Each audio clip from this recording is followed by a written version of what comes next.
Pemirsa, Wakil Gubernur Sulawesi Utara bersama unsur Forkompimda mengunjungi korban erupsi Gunung Ruang di Pulau Tagulandang. Pasca erupsi Gunung Ruang, bantuan kemanusiaan terus berdatangan bagi para pengungsi korban erupsi. Wakil Gubernur Sulawesi Utara Stephen Kando bersama Pangdam 13 Merdeka, Majen TNI Chandra Wijaya, Kapolda Sulut, Irjen Pol Yudiawan bersama pimpinan daerah lainnya mengunjungi korban bencana.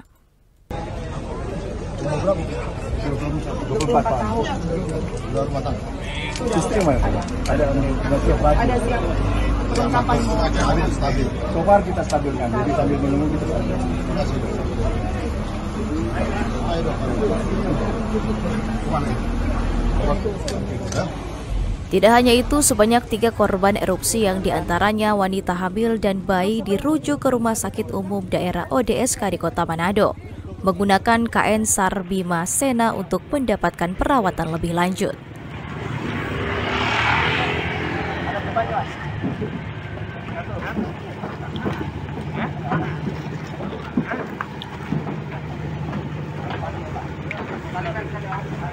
Eka Putra, Kawanua TV.